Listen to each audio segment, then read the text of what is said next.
Karena sholat sendiri kan artinya adalah penyatuan. Sholat itu artinya merasakan kehadirannya. Karena sholat itu bukan menyembah. Kalau sholat menyembah kan bahaya. Yang disembah dengan yang menyembah masih ada jarak. Sedangkan Allah mengatakan, aku bersama kamu, lebih dekat kepadamu daripada uratnya di lehermu. Saya cuma khawatir aja sholat kita itu mimpi. Syahadat kita juga mimpi. Zakat kita juga mimpi. Saum kita juga mimpi. Jangan-jangan haji kita juga mimpi. Karena semua dilakukan dalam keadaan tidak sadar. Tetapi habis sholat sombong kita luar biasa. Rasanya sudah sholat, rasanya sudah menyembah Dia.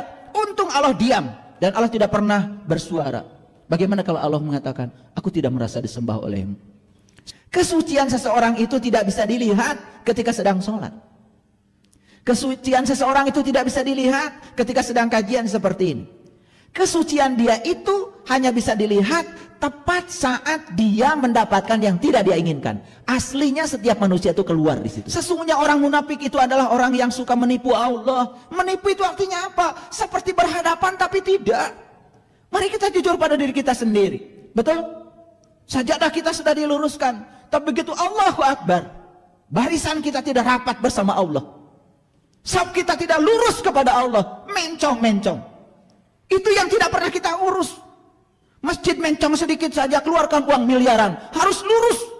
Itu aja yang diperbaiki. No, kelihatannya saya yang sedang berbicara.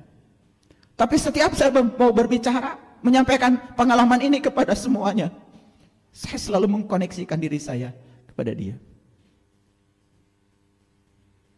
Subhanaka la ilma lana illa ma 'allamtana innaka antal alimul hakim. Maha suci Engkau ya Allah. Sungguh aku tidak tahu apa-apa kecuali Engkau yang memberitahu. Saya tidak pernah berusaha menghafalkan untuk ceramah seperti tidak. Saya cuma duduk di sini. Bismillahirrahmanirrahim, tawakkaltu 'ala Allah, la haula wala quwata illa billah. Ya Allah, silahkan. Dan selama ini kita bahagia ketika orang lain bisa kita atur oleh kita. Ketika orang lain seperti yang kita pikirkan, kita atur-atur semua situasi di luar diri kita agar seperti yang kita mau. Pertanyaannya, adakah manusia bisa mengatur situasi di luar dirinya? Tidak ada. Orang terdekat dengan kita saja, pasangan kita, gak bisa kita kendalikan. Yang bisa kita kendalikan itu cuma diri kita. Karena memang kita hanya diberi kekuasaan untuk mengendalikan diri kita sendiri. Oleh karena itu, agama itu diciptakan oleh para leluhur kita itu satu tujuannya. Untuk melindungi diri dari kejahatan diri kita sendiri. Tidak ada orang yang bisa jahat kepada kita, tidak ada. Sepanjang kita tidak mengizinkannya. Kalau hari ini kita tertipu oleh orang, bukan orang jahat sama kita, bukan, kitanya masih bodoh. Karena kalau nggak bodoh nggak tertipu. Makanya ketika ditipu orang, jangan marah sama orang yang menipu, koreksi dirimu. Kenapa masih tertipu? Kan berarti masih bodoh. Itu isyarat dari semesta bahwa kamu harus belajar meningkatkan kualitas diri. Itu aja pesannya. Karena semua yang terjadi dalam kehidupan kita ini tidak ada terjadi tanpa alasan. Semuanya adalah pesan semesta yang luar biasa. Sayang, kitanya tidak bisa menangkap pesan itu. Betul apa tidak? Karena apa? Karena kita hidup bertahun-tahun dalam ketidaksadaran. Kita hidup seperti robot. Bahkan melaksanakan ibadah pun sudah kayak robot. Kayak robot. Betul, jamnya sholat duhur, sholat tepat waktu. Jamnya sholat asar, sholat tepat waktu. Tetapi apa yang dia lakukan, semua dilakukan dalam ketidaksadaran. Sampai gak sadar, siapa yang sholat, siapa yang disembah, siapa yang harus diingat, gak pernah tahu. Sombongnya luar biasa. Kalau sudah melakukan itu, rasanya sudah yang paling soleh. Kesucian seseorang itu tidak bisa dilihat ketika sedang sholat. Kesucian seseorang itu tidak bisa dilihat ketika sedang kajian seperti ini. Kesucian dia itu hanya bisa dilihat tepat saat dia mendapatkan yang tidak dia inginkan. Aslinya setiap manusia itu keluar di situ. Jadi gampang kok kalau ingin tahu aslinya seseorang, pinjami uang. Gampang. Lihat ketika dipinjami uang, seperti apa sikapnya. Dia punya uang pun dia bilang gak punya uang. Atau mencari-cari alasan untuk tidak berbuat. Betul atau tidak? Kalaupun dia sudah meminjamkan, harus tepat waktu. Lambatkan aja sejam, itu pasti itu. Kedua matanya itu keluar. Mulutnya pasti akan mengeluarkan kata-kata yang jorok, yang tidak senonoh. Itu aslinya. Kalau di sini, semua kelihatan seperti soleh. Seperti sabar. Seperti baik, apalagi didandani. Ya toh? Didandani dengan kain-kain yang dianggap oleh masyarakat suci. Betul apa? Yang sini pakai baju koko. Yang sini pakai gamis. Kalau sudah pakai gitu kan dianggap. Dianggap sabar, dianggap suci, kan begitu. Dan dianggap itu nggak enak. Karena sesuatu yang asli itu tidak perlu dianggap. Mahasiswa tidak perlu dianggap mahasiswa, dia mahasiswa. Dan orang baik itu tidak perlu dianggap baik, dia baik. Yang suka dianggap baik itu mereka yang kurang baik. Sarung yang tidak pernah luntur ketika dicuci, hampir tidak ada tulisannya ditanggung tidak luntur. Apalagi luntur tidak ditanggung. Betul apa tidak? Yang suka pakai tulisan ditanggung tidak luntur itu pasti palsu. Semua yang palsu itu perlu atribut. Perlu bungkusan. Karena takut isinya enggak sesuai. Takut isinya ketahuan. Lihat tuh orang-orang yang tidak tahu. Dan dia tidak tahu bahwa dia tidak tahu. Yang dia cari apa? Bungkusan luar supaya dianggap orang lain tahu. Bikin lembaga ini, bikin lembaga itu, dia jadi pimpinannya. Supaya apa? Supaya dianggap orang lain tahu. Berikutnya dianggap soleh. Yang dianggap soleh, soleh apa tidak? Yang dianggap benar, benar apa tidak? Tapi nggak apa-apa. Memang semua manusia ada kelasnya sendiri-sendiri. Yang paling penting itu kita waras. Jangan mau dibohongi lagi. Karena kalau kita masih gampang ditipu, itu tandanya kita bodoh.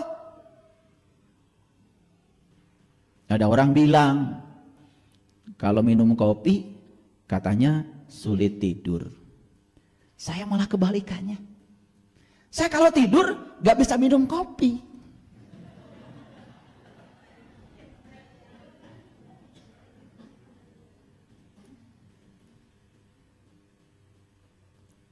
Oleh karena itu hari ini saya mau cerita kuburan deh. Dan kuburan yang saya maksud itu adalah seonggok tanah yang telah mengubur tubuh yang tidak berdaya. Dan itulah sebetulnya yang saya maksud adalah taman impian. Karena semua mimpi-mimpi kita itu akan dibawa ke sana. Artinya apa? Segala aktivitas yang kita lakukan itu dilakukan dalam ketidaksadaran. Dan saya kasih tahu, apapun aktivitas yang dilakukan dalam ketidaksadaran itu sebetulnya adalah mimpi. Ulangi ya. Jangan dikira loh, sholat itu bisa jadi mimpi kalau dilakukan dalam ketidaksadaran.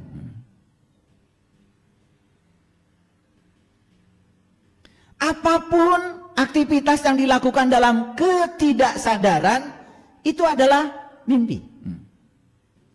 Sekarang saya mau tanya, kapan Bapak Ibu mimpi? Ketika tidur kan? Gitu. Ketika tidur sadar atau tidak sadar? Tidak sadar kan? Ya. Ketika tidur mungkin kita melakukan aktivitas. Mungkin. Tapi aktivitasnya aktivitas otak. Tubuh kita sih kelihatannya diam. Tapi ininya bekerja terus. Makanya nanti saya jelaskan ya, mimpi secara saintifik. Saya akan menghadirkan beberapa pandangan dari para psikoanalisis supaya ngerti semuanya, supaya ngerti. Baik secara psikologi maupun secara spiritual nanti saya jelaskan. Hasilnya nanti kita akan tahu selama ini tidur kita beres apa tidak. Karena saya pastikan ya, orang yang ini ya, yang tidurnya gak beres, itu hidupnya pasti gak beres. Ini sudah ada rumusnya, sudah ketemu formulanya. Karena saya seorang peneliti, jadi saya sudah meneliti. Saya banyak sekali mendapatkan keluhan dari orang yang tidurnya gak beres. Ternyata hidupnya gak beres. Karena tidur yang berkualitas itu akan menentukan hidup yang berkualitas. Orang yang tidurnya tidak berkualitas, kinerja tubuhnya ketika melakukan aktivitas juga tidak produktif. Coba kalian kurang tidur, ngambang kan? Betul nggak? Nah, kenapa bisa kurang tidur? Ada lagi, kenapa kita sering ngantuk? Nah, ngantuk itu dua macam. Satu, ngantuk karena kurang tidur. Yang kedua, ngantuk karena kebanyakan tidur. Saya curiga aja. Ini ngantuknya itu karena kebanyakan tidur. Kalau banyak tidur itu pasti banyak mimpi. Betul apa tidak? Jadi ulangi lagi ya. Segala aktivitas yang dilakukan dalam ketidaksadaran itu adalah mimpi. Mimpi itu artinya tidak nyata, alias ilusi. Ini saya kasih tahu ya, karena ini saya ulang-ulang ayat ini. Dalam Quran surat An-Nisa ayat 142. Allah berfirman seperti ini. Innal munafiqina yukhadi'unallah wa huwa khadihum. Wa idza qamu ila shalah qamu kusala yura'unan nas wa la yazkurunallaha illa qalila. Begitu. Ngerti apa tidak? Ya itu. Tapi kalian itu kan sukanya membaca yang tidak dimengerti. Dan sudah membaca itu berulang-ulang, walaupun gak ngerti, sombongnya luar biasa. Merasa sudah punya pahala lah gitu. Betul gak? Gitu.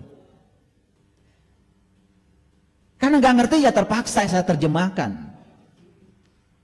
Sebenarnya saya tadinya gak mau terjemahkan. Saya pikir udah ngerti kan tiap hari baca.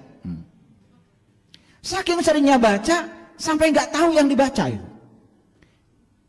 Coba, kalau orang makan di restoran, dia sudah makan tempe 5, tahu 5, ya, sudah makan ikan 5, ditanya, Bapak tadi makan apa saja? Pas dihitung, aduh, lupa ya.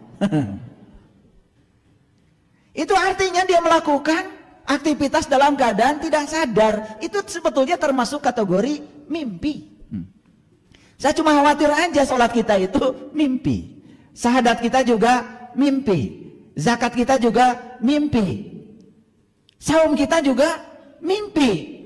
Jangan-jangan haji kita juga mimpi. Karena semua dilakukan dalam keadaan tidak sadar.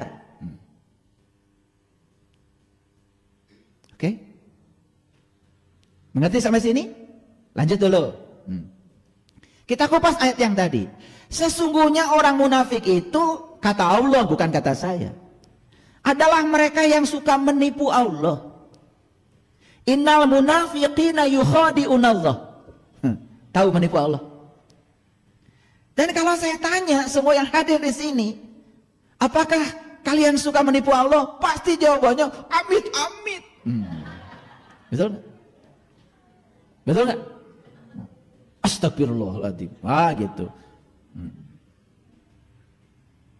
Menipu itu kan sederhana. Coba kalau penipu datang ke rumah kita, hadap-hadapan wajah dengan kita,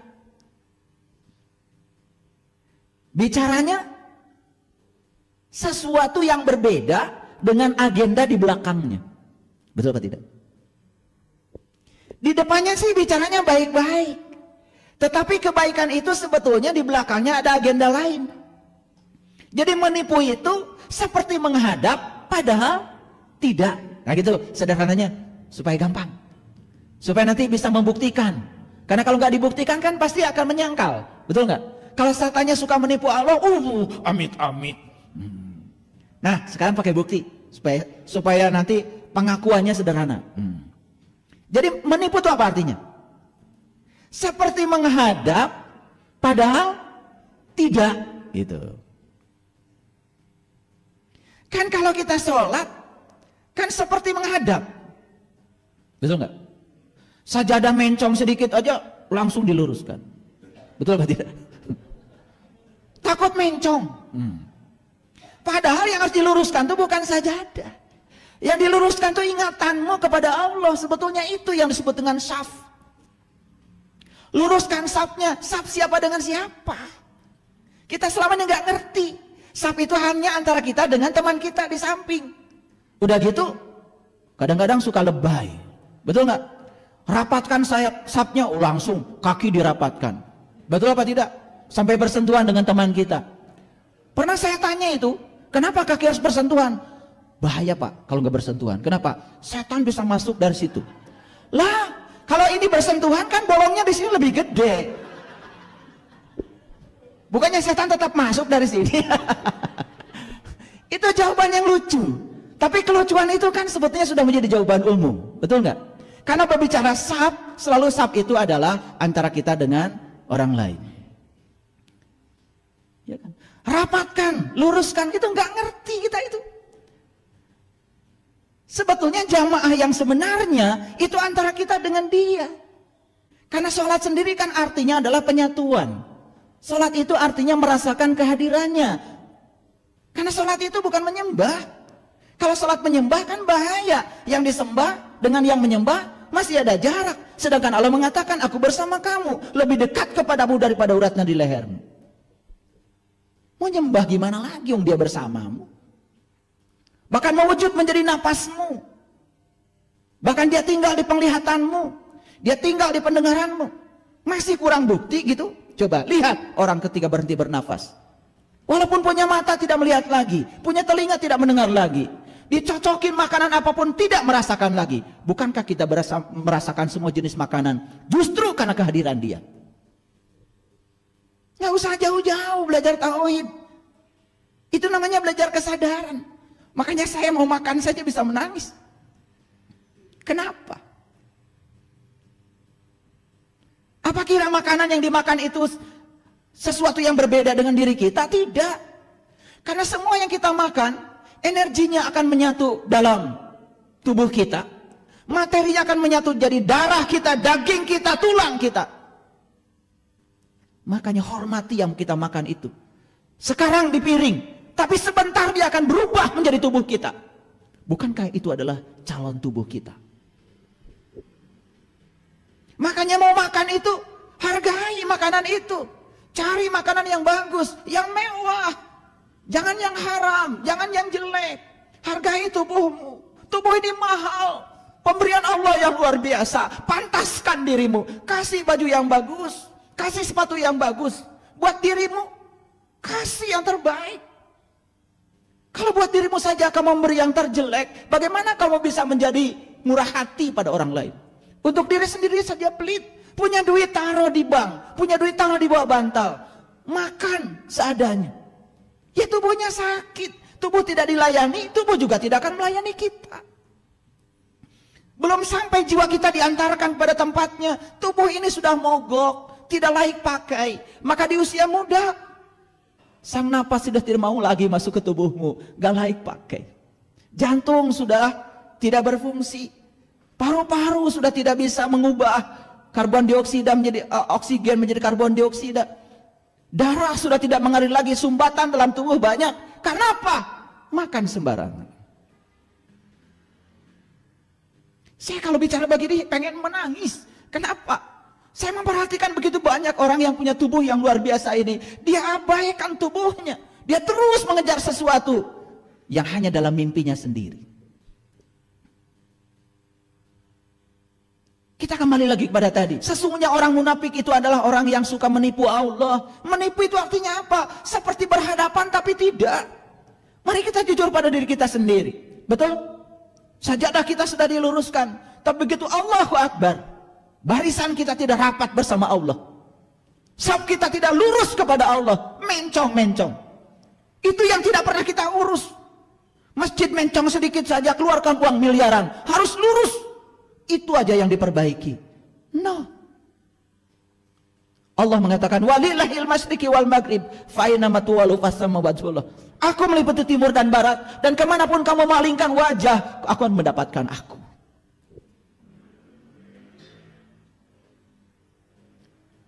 Jamaah yang sesungguhnya kita dengan Allah. Dan selama ini kita tidak berjamaah. Kenapa? Kita nggak kenal siapa yang akan kita sembah. Bahkan kita tidak berusaha untuk mencarinya. Sudah dikasih contoh oleh Rasulullah SAW. Beliau itu mi'raj dulu baru sholat. Jumpa dulu baru menyembah. Jumpa dulu baru bisa menyatu. Menghadapkan wajah batinnya. Lurus kepada dia. Itu sapnya tidak mencong. Kalau sudah lurus kepada dia, apa yang terjadi? Tidak ada celah antara kita dengan Allah. Makanya tidak mungkin ada setan. Setan itu apa sih? Setan itu masuknya bukan lewat kaki. Bukan lewat sini. Setan itu masuk lewat pikiranmu. Setan itu masuknya di sini. Di sini. Ketika sop kita tidak lurus, sop kita tidak rapat, setan masuknya di sini. Apa itu setan? Ketika sholat, kita memikirkan ini, memikirkan itu. Itu semuanya setan. Itu yang namanya taubat, segala sesuatu selain Allah. Tetapi habis sholat sombong kita luar biasa. Rasanya sudah sholat, rasanya sudah menyembah dia. Untung Allah diam dan Allah tidak pernah bersuara. Bagaimana kalau Allah mengatakan, aku tidak merasa disembah olehmu. Sepanjang kamu sholat, kamu hanya menyembah ilusimu sendiri, pikiranmu sendiri. Jadi jangan heran kalau orang sudah melakukan aktivitas itu tidak ada dampak dalam hidup. Nggak ada dampak. Giliran marah-marah, giliran nyolot-nyolot, giliran membicarakan keburukan orang, lancar mulutnya.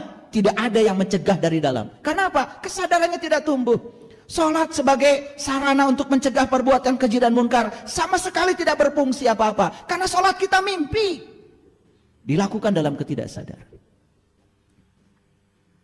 Saya nggak tahu. Saya kalau ditanya oleh tim, ayah, Selasa ini judulnya apa? Saya kalau ditanya begitu saya nggak bisa jawab.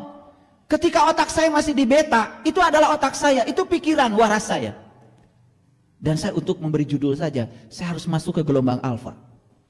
Begitu saya sudah masuk gelombang alfa, udah rileks, saya tidak punya kemelekatan, saya tidak sibuk dengan pikiran saya, judul ini muncul. Dan saya juga nggak tahu kenapa semua yang hadir hari ini harus mendengarkan ocehan saya ini. Ingat, kelihatannya saya yang sedang berbicara. Tapi setiap saya mau berbicara, menyampaikan pengalaman ini kepada semuanya, saya selalu mengkoneksikan diri saya kepada dia. Subhanaka la ilma lana illa ma 'allamtana innaka antal alimul hakim. Maha suci Engkau ya Allah. Sungguh aku tidak tahu apa-apa kecuali Engkau yang memberitahu. Saya tidak pernah berusaha menghafalkan untuk ceramah seperti tidak. Saya cuma duduk di sini. Bismillahi tawakkaltu ala Allah, la haula wala quwata illa billah. Ya Allah, silahkan. Aku diciptakan Engkau untuk menjadi kepanjangan tanganmu, menyampaikan cinta kasih-Mu. Jika ada yang hendak Engkau sampaikan kepada semua hamba-hambamu yang Kau cintai, yang sedang memasangkan telinganya di tempat ini ataupun di tempat lain, karuniakanlah kepada mereka ya Allah. Karuniakanlah kepada mereka.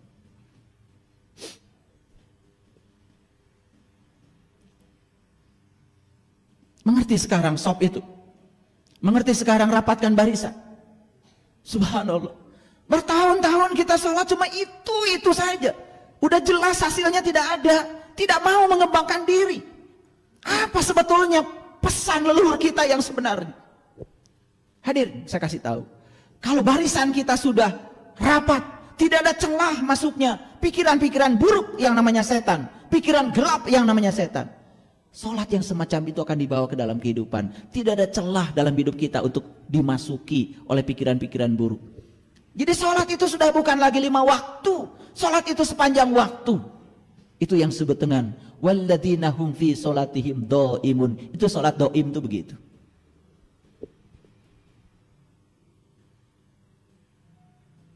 Makanya di masjid ini tidak ada batas suci di sana. Mungkin satu-satunya masjid yang tidak ada batas sucinya adalah masjid yang saya bangun ini. Kenapa?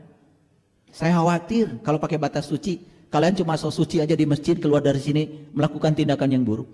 Karena sucinya cuma di sini aja. Saya tidak batasi karena suci itu di sini, dimanapun. Kalau kita berkesadaran, kesucian itu akan selalu melekat. Ini yang kita butuhkan sekarang, kesadaran. Apalagi yang kedua. Jadi kata Allah, sesungguhnya orang munafik itu yang suka menipu kepada Allah. Menipu itu pura-pura menghadap padahal tidak. Apa wujud penipuannya? Jelas di Quran dikatakan, Innal munafiqina yukhadi'una Allah wa huwa khadi'uhum wa idza qamu ila shalah qamu kusala. Dia suka berdiri untuk sholat, tapi sholatnya itu malas. Malas itu artinya apa? Dia sholat, dia tidak sholat, tidak merasakan apa-apa, nggak ada rasa, kosong, seperti robot. Ditambah yang kedua, kata Allah, yura'unan nas, yura'unan nas. Dia sholat hanya ingin dipandang baik oleh manusia lain, bukan ingin dipandang baik oleh aku, kata Allah. Dia mengabaikan aku, kata Allah. Dia lebih suka disebut soleh oleh tetangganya daripada disebut baik oleh aku. Dia tidak mencari aku, dia hanya mencari popularitas agar dipandang terhormat di mata masyarakat. Yura'unan nas, yura, ria, pameran.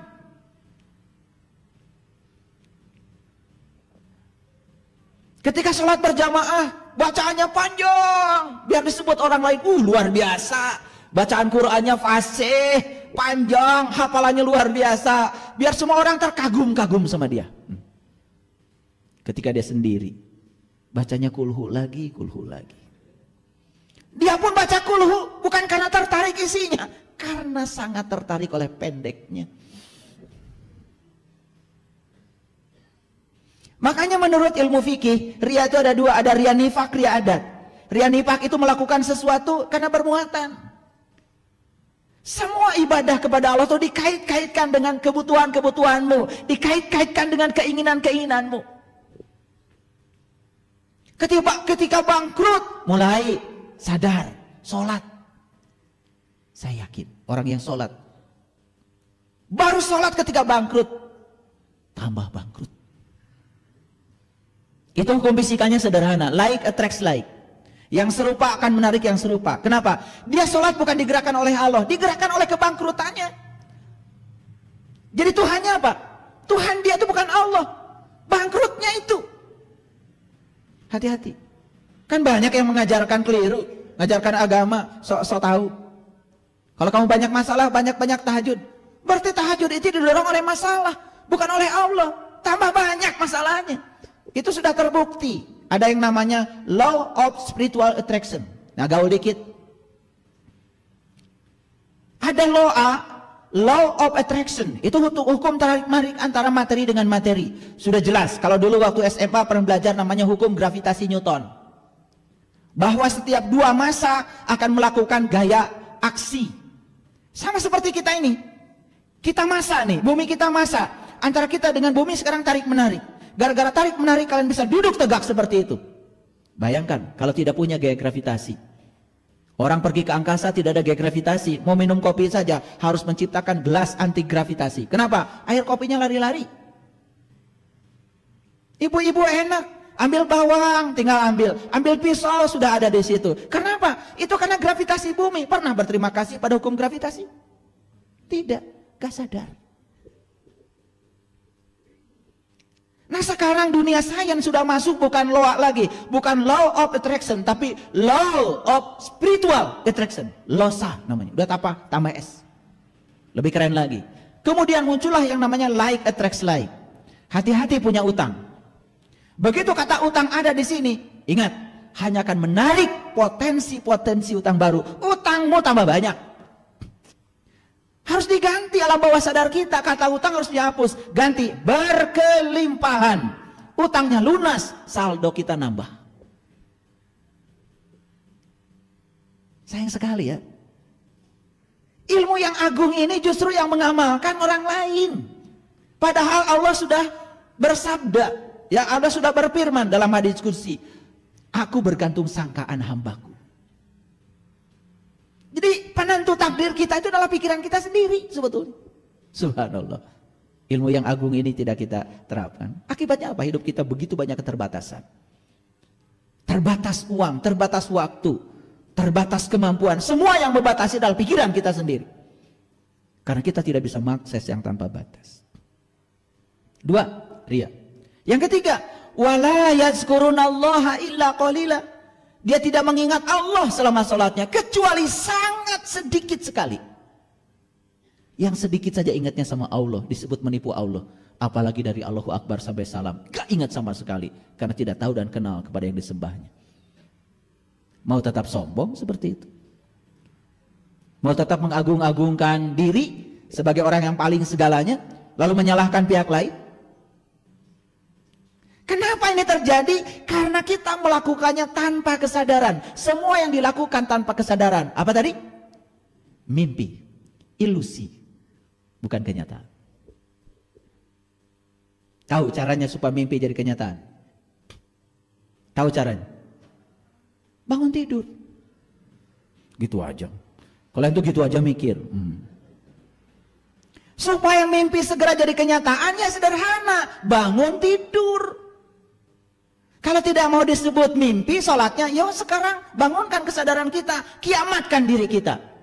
Gak perlu kita memikirkan kiamat hancurnya alam semesta. Belum tentu kebagian.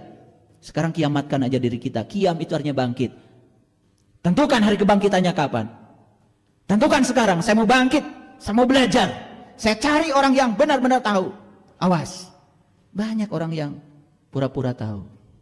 Padahal dia itu tidak tahu. Cuma dia tidak tahu. Kalau dia tidak tahu. Tapi sok tahu. Dia beritahu tidak mau tahu. Kalau ngomong seperti yang paling tahu. Padahal dia itu tidak tahu. Cuma dia tidak tahu. Kalau dia tidak tahu. Pusing kan?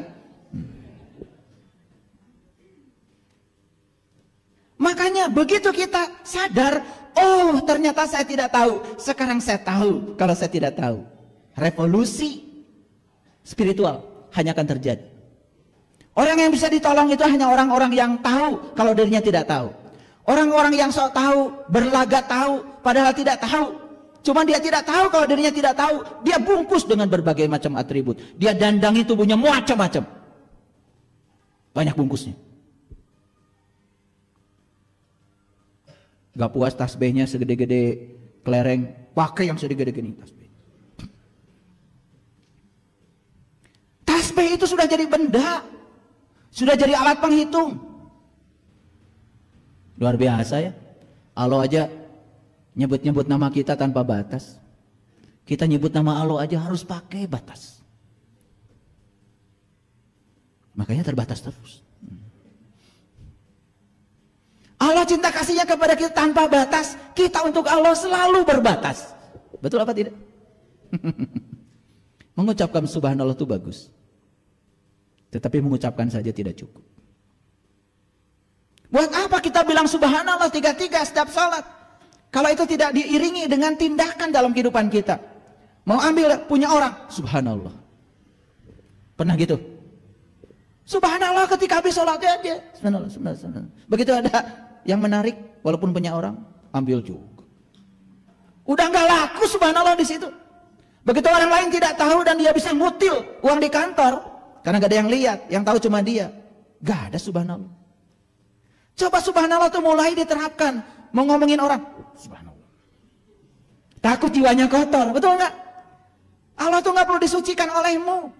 Justru kamu ambil sifat sucinya Allah. Tahu kesucian Allah? Allah tuh sucinya maha. Saking mahanya Allah itu tidak pernah terganggu oleh kotoran apapun. Engkau bagai air yang jernih di dalam bekas yang berdebu. Itu.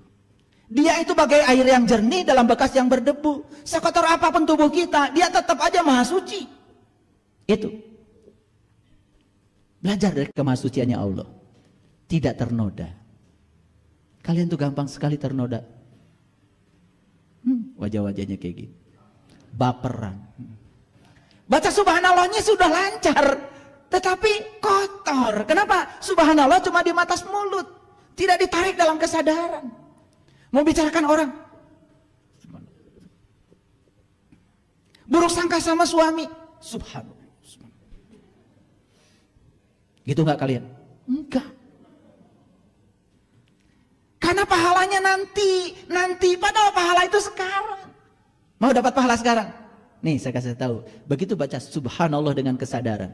Mau mengucapkan sesuatu yang buruk. Mau marah sama anak. Subhanallah. Pahalanya langsung. Dapat saat itu juga. Nyata. Kenapa? Anak menjadi dekat dengan kita, ibunya. Betul gak? Kalian itu lebih suka cari yang gak nyata, yang hayalan, yang ilusi. Karena terlalu banyak mimpi. Lucunya, mimpinya kelamaan. Paham sampai sini? Oke, lanjut dulu. Jadi, sekali lagi, segala aktivitas yang dilakukan dalam ketidaksadaran adalah mimpi. Tidak nyata alias ilusi. Maaf ya. Saya baca subhanallah itu enggak sebanyak kalian. Tetapi saya melakukan subhanallah sepanjang waktu. Ada kejadian yang tidak mengenakan saya. Saya langsung bilang subhanallah. Pasti ada pesannya. Tuhan, ajarkan saya bisa menangkap pesannya apa. Saya hilang mobil, subhanallah. Dipinjam tetangga sampai sekarang gak balik-balik. Pesannya apa? Pesannya kata Allah, kamu ketika punya mobil jadi susah. Mikirin mobil terus. Kegesrek sedikit kamu gak bisa tidur. Makanya aku ambil kata Allah. Subhanallah. Jadi siapa yang perlu disucikan? Allah atau diri kita? Diri. Makanya garam 1 sendok masukkan pada air 1 gelas. Asin. Kenapa? Karena sempit ruang. Tapi garam 1 sendok lepaskan di danau. Sama-sama menerima 1 sendok tapi tidak berubah. Itu namanya maha, itu begitu. Tidak terganggu. Kalian tuh bilang maha aja sampai sekarang gak ngerti. Engkau bagai air yang jernih di dalam bekas yang berdebu. Zahirnya kotoran itu terlihat, kesucian terlindung jua. Cinta bukan hanya di mata, cinta lahir di dalam jiwa. Biarlah salah di mata mereka, biar perbedaan terlihat antara kita. Ku harapkan kau kan terima, walau dipandang hina. Gak apa-apa, dihina juga. Tidak ternoda. Namun hakikat cinta kita, kita yang resah. Suatu hari nanti pastikan bercahaya, pintu akan terbuka, kita langkah bersama. Di situ kita lihat, bersinarlah hakikat. Debu jadi permata, hina jadi mulia. Bukan hayalan yang aku berikan, tapi keyakinan yang nyata. Saya tidak mau menyampaikan mimpi pada kalian.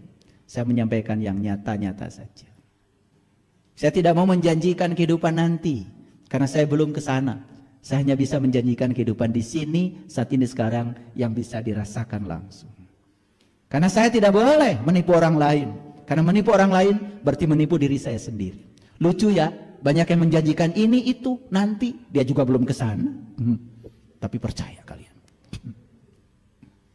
Bukan hayalan yang aku berikan, tapi keyakinan yang nyata. Mau hayalan, mau nyata? Bohong. Bagus gak suara saya?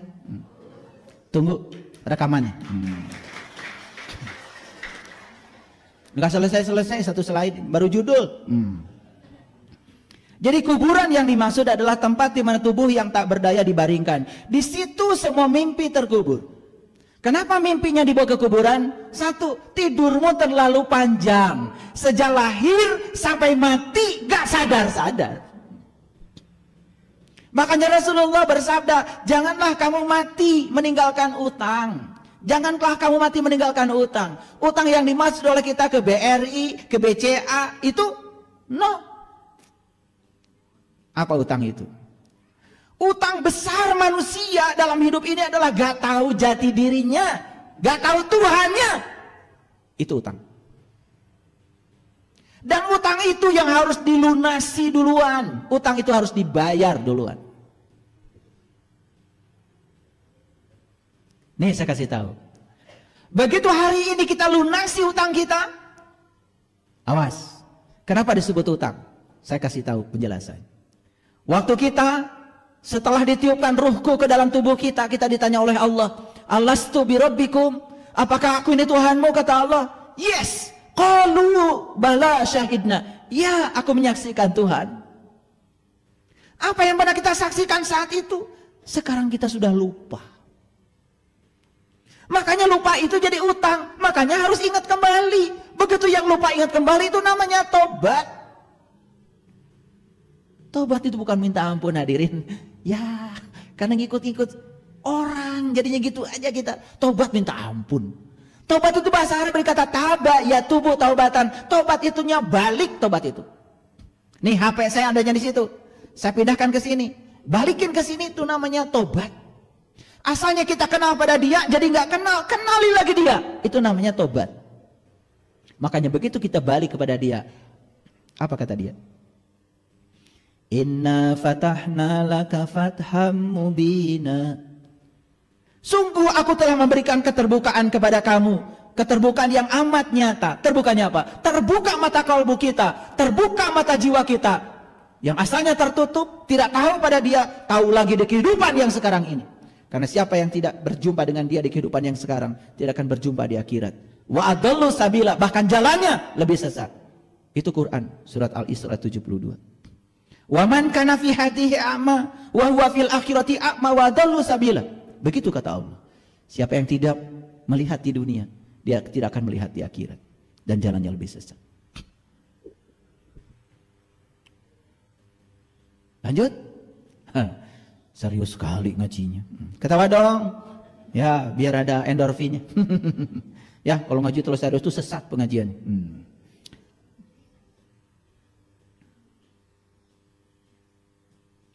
Lanjut? Oke. Baik, kalau lanjut.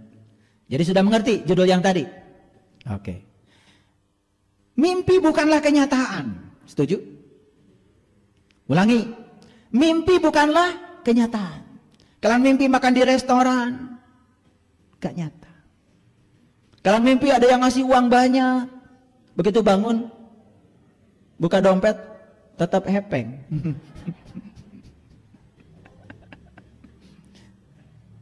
Makanya jika mimpi ingin segera menjadi kenyataan, apa kata saya? Bangun tidur, segera bangkit, kiamatkan diri, segera sadar. Lakukan semuanya dalam kesadaran. Kalian mengunyah nasi dengan kesadaran. Sadar kalau kalian diberi lidah. Sadar diberi mulut. Sadar diberi gigi. Sadar diberi nafas.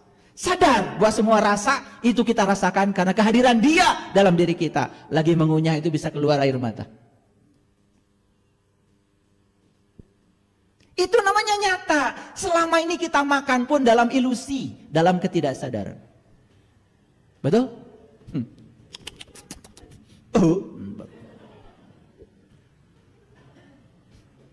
Betul apa tidak? Aduh, maaf ya. Saya tuh kalau ketemu para jamaah di pelatihan apa saja, saya perhatikan cara makannya, saya perhatikan cara minumnya. Aduh, saya pengen menangis. Kalau saya mau makan aja, ya Allah, berkahilah rezeki yang Kau anugerahkan pada kami, manunggalkan rezeki di tubuh kami, sehat, kuat, sempurna. Saya ingat orang-orang yang menghadirkan makanan itu. Saya doakan untuk semua orang yang telah menghadirkan makanan ini kepada kami. Yang nanam, yang mikul, yang masak. Saya doakan semoga mereka sejahtera lahir dan batin. Untuk seluruh daya sambung semesta, tanah, air, api, udara, tanpa mereka makanan tidak ada. Saya ucapkan terima kasih. Terima kasih. Terima kasih. Makanya makanan itu jadinya di tubuh ini bahagia.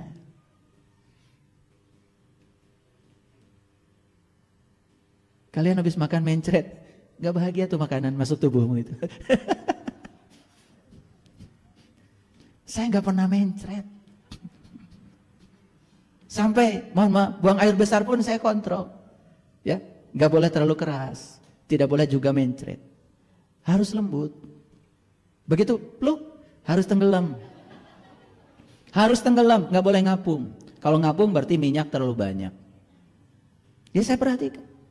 Karena itu semua kita bisa buang air besar itu isyarat loh. Dan buang air besar dengan kesadaran itu bukan najis.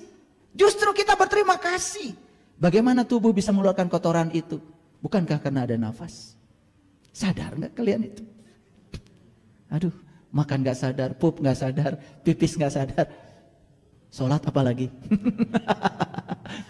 Sombongnya luar biasa ya. Wih, kalau udah sholat, awas kamu ya, nggak sholat. Wah, kayak yang beres aja. Makanya ada pepatah Sunda ini, pepatah Sunda sering saya ulang-ulang. Kudu bisa ngahudangkeun kanu sare. Bahasa Indonesianya harus bisa membangunkan orang yang masih tertidur. Maksudnya bukan tidur itu. Kalau membangunkan orang yang tertidur itu gampang lah, pakai gayung aja. Betul nggak? Tetapi membangunkan orang-orang yang seperti ini, mohon maaf, sibuk setiap hari tapi nggak sadar, ini yang susah nangkepnya. Makanya saya coba ya, sebetulnya saya itu tidak mau bicara begini. Cuman karena guru-guru saya mengatakan, mana yang terek cicing wae? Cing atuh ngomong. Saya dari dulu tuh nggak mau ngomong. Makanya saya baru masuk YouTube itu bulan Juli tahun 2020, saya masih ingat itu. Itu pun karena dipaksa oleh guru-guru saya. Ngomong atuh tong cicing wae. Aduh, bicara itu kan sebenarnya ada risikonya. Tapi gak bicara juga tambah berisiko. Ya udah, saya ambil risiko yang paling kecil, bicara. Karena kalau tidak berbicara, kemudian kita punya kesadaran dan tidak dibagikan kepada orang lain, maka kita juga jadi menzalimi orang lain, sekaligus menzalimi diri sendiri. Tapi ilmu itu kata Rasul tidak boleh dibagikan kepada mereka yang tidak butuh. Tapi tidak boleh ditahan dari mereka yang butuh. Menyampaikan ilmu kepada mereka yang tidak butuh itu suatu kezaliman. Dan menahan ilmu dari yang butuh juga suatu kezaliman. Bayangkan di posisi saya. Saya khawatir saya menyampaikan ilmu kepada mereka yang tidak butuh. Makanya saya selalu doa, ya Allah, semoga yang dengarkan kajian-kajian saya hanya mereka yang butuh, supaya saya nggak zalim. Maaf ya, yang tidak butuh, jangan dengarkan saya. Apalagi menghujat ini, menghujat itu, aduh subhanallah, suka kasihan saya. Karena orang yang sedikit ilmunya itu begitu, ya, itu menderita penyakit kulit namanya itu, alergian. Alergi itu kan gini ya, gatal. Orang lain bicara beda dengan dirinya, gatal. Nah kalau gatalnya cuma di sini, kalau gatal sudah ke sini kan bahaya. Betul nggak?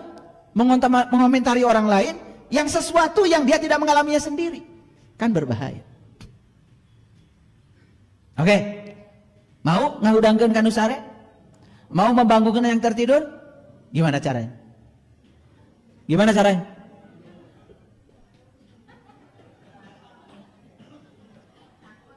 Apa?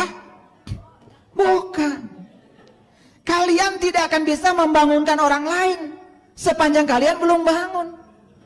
Sederhana tako.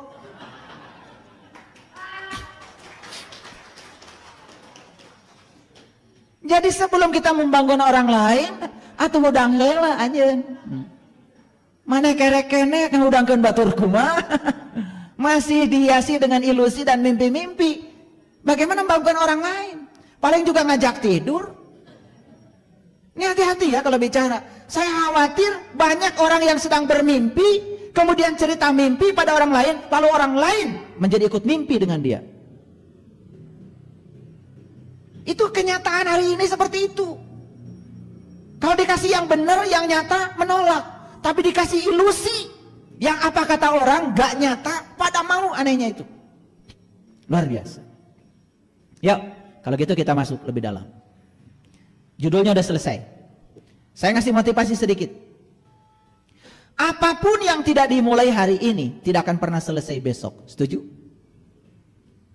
Apapun yang tidak dimulai hari ini tidak akan pernah selesai besok. Jadi kalau selesai, besok ingin selesai, mulainya kapan? Sekarang. Mulailah dari mana kita berada. Gunakan apa yang kita miliki. Lakukan apa yang kita bisa. Sesederhana itu. Yuk, ulangi. Mulailah dari mana kita berada. Yang kedua, gunakan apa yang kita miliki. Tiga, lakukan apa yang kita bisa. Sesederhana itu. Lakukan saya apa yang kita bisa. Masa kita nggak punya apa-apa? Kita masih punya mata, masih punya pikiran, masih punya hidung, bernafas, masih punya mulut, masih punya tangan memegang. Mulailah dari yang apa kita bisa. Bisanya mendengar, dengarkan kajian. Itu aja dulu. Karena apa kata Allah? Kunci hidayah itu ternyata mendengar. Alladzina yastami'una al-qaul fayattabi'una ahsanahu ulaika hadahumullah. Orang yang mau mendengar sudah membuka hidayah bagi dirinya sendiri. Ingat ya, hidayah bukan urusan Allah, hidayah urusanmu. Mau dapat hidayah atau tidak ya urusanmu sendiri. Ya, kalau tidak punya keinginan tidak akan mungkin tiba-tiba dapat hidayah. Lanjut. Bermimpilah seakan kamu akan hidup selamanya. Hiduplah seakan kamu akan mati hari ini. Jadi, ya, karena kita sadar bahwa kita tidak mungkin hidup selamanya, berarti hiduplah seakan kita mau mati hari ini. Hidup itu berarti bangun dari tidur. Gak usah mimpi terus. Seringkali kita bahkan tidak menyadari siapa diri kita. Karena kita begitu sibuk mencoba mewujudkan ide orang lain. Tetapi orang lain dan pendapat mereka tidak memiliki kekuatan dalam menentukan takdir kita sendiri. Kalau begitu siapa yang menentukan takdir kita? Dirimu sendiri. Orang lain, bagaimanapun bagusnya pendapat orang lain, jangan terpengaruh oleh pendapat orang lain. Yuk sekarang mulai ke dalam. Makanya Allah berjanji, inna fatahna laka fatham mubina liyaghfira lakallah ma taqaddama min dambik wa ma ta'akhir. Siapa yang terbuka mata kalbunya hari ini dan bisa melunasi utangnya hari ini. Apa kata Allah? Aku ampunkan dosa yang lalu dan aku ampunkan dosa yang akan datang. Itu janji Allah. Luar biasa. Dan janji Allah itu benar. Benar ya? Benar. Tetapi harus memulai. Dan harus dituntun oleh orang yang sudah mengalami. Oke. Lanjut, masih motivasi. Satu-satunya hal yang akan menghentikan kita dari mewujudkan impian adalah diri kita sendiri. Setuju? Jangan merusak apa yang kita miliki dengan menginginkan apa yang kita tidak miliki. Kita itu sering merusak apa yang dimiliki karena menginginkan yang tidak dimiliki. Betul Pak? Ingat bahwa apa yang kita miliki sekarang pernah menjadi satu di antara hal yang hanya kita harapkan. Ingat, apa yang kita miliki hari ini itu adalah apa yang pernah diharap-harapkan oleh kita. Bahkan bisa jadi yang kita miliki hari ini satu-satu yang diharapkan dulu. Dan sekarang sudah menjadi kenyataan di depan kita. Masa kita tidak manfaatkan? Apa yang kita miliki saat ini yang paling besar? Nih. Tubuh dengan segala kemewahannya. Betul? Kadang-kadang saya bingung ya. Ada orang yang mau bikin usaha, tubuhnya sehat, luar biasa. Itu masih mengeluh. Sudah masih punya kaki, jalan. Ketemu orang, ngobrol, jalan. Kecuali kakinya udah gak ada. Tapi kita sering membatasi diri kita. Dan seakan-akan dirinya sudah lumpuh gitu. Padahal kaki masih ada. Yuk, mulailah dari mana kamu berada. Manfaatkan yang kita miliki saat ini. Betul? Lakukan apa yang bisa kita lakukan. Sesederhana itu. Hidup tidak usah sempurna, tapi totalitas. Kesempurnaan adanya di masa depan. Itu ilusi pikiran. Kesempurnaan itu tidak ada. Karena masa depan tidak ada. Kalau masih bingung masa depan tidak ada, naik angkot. Ada tulisan, hari ini bayar, besok gratis. Besok naik lagi, bayar? Itu tanda masa depan tidak ada. Nggak usah pakai ilmu fisika, naik angkot, ya langsung terbukti. Yuk, sekarang saya akan buka dulu ayatnya supaya mengerti. Saya akan mulai dari Quran surat Al-Muzammil. Al-Muzammil ya, surat Al-Muzammil. Ya, ini surat ke-73. Saya tidak akan bahas dulu kenapa surat ini 73. Keren banget itu. Kalau tahu angka 7 dan 3 ini sudah itu, sudah sampai itu pada tujuan itu. Tapi nggak dibuka dulu di sini. Enak aja. Udah 73 aja dulu. Nanti kalau sudah meniti ke dalam diri tahu sendiri nanti. Nah, saya akan bahas 1 sampai 5 saja. Dimulai dengan ya ayyuhal muzammil, hai orang yang berselimut. Siapa yang berselimut? Siapa? Orang. Yang berselimut siapa? Yang sedang tidur. Kalian tidur pakai bed kafir. Betul? Kafir dengan cover itu sama. Artinya cover tutup, cuma bahasa Inggris. Kafir juga tutup, cuma bahasa Arab. Jadi orang kafir itu bukan orang yang berbeda keyakinan dengan kita. Jangan sembarangan kalian bicara. Orang kafir itu orang masih tertutup apapun keyakinannya.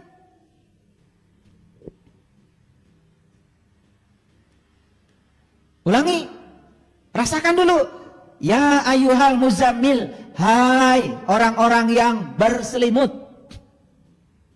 Kalau dihaikan jawabannya apa? Kalian. Ulangi, jawab dong. Hai orang-orang yang berselimut. Berarti masih tidur. Ini lucu ya, yang tidur bisa jawab.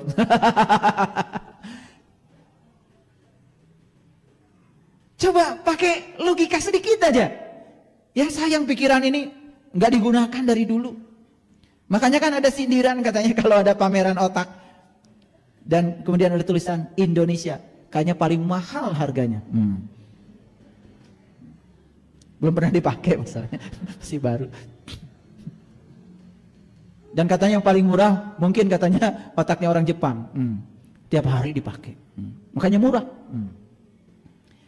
Hai orang-orang yang berselimut, ini yang dihaikan ini jelas bukan orang yang tidur biasa.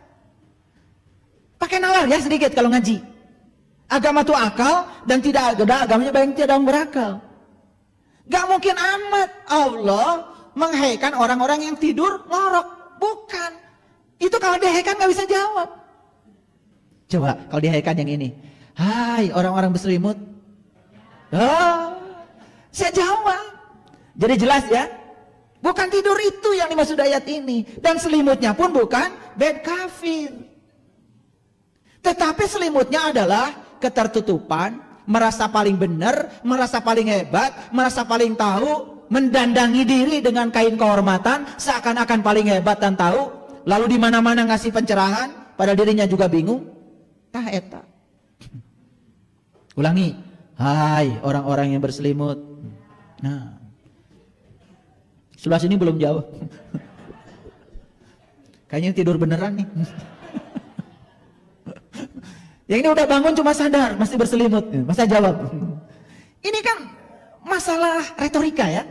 Cuman kita akan ngaji kadang-kadang ya udah, ya lebih suka suara dia halus-halus, ya melengking, mahrajnya, idharnya, idghamnya itu bagus.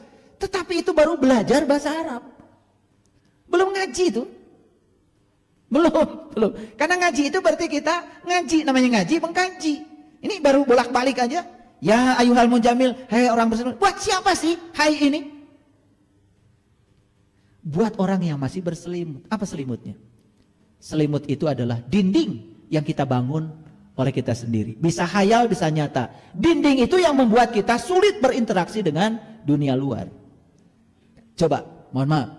Ketika seseorang merasa paling tahu, mau belajar nggak sama orang lain? Nah, merasa paling tahu itu selimut. Ngerti maksudnya? Ketika orang itu tidak membuka diri, berarti dia sedang menutup diri. Menutup diri itu berselimut. Tidak mau terbuka. Makanya saya kasih tahu ya. Begitu kita mengatakan saya sudah tahu, maka kita akan menjadi orang yang terasing. Karena apa? Kita tidak akan dapat pengetahuan baru. Makanya pantang. Orang-orang yang hebat itu mengatakan saya sudah tahu. Makanya belajar itu sepanjang hayat. Orang-orang yang filosof-filosof yang sudah tinggi sekalipun, satu pantangannya, tidak pernah mengatakan saya sudah tahu. Beda dengan yang baru belajar. Ya. Wah. Baru belajar Iqra 1 sampai Iqra 3 aja besok sudah bikin pondok pesantren.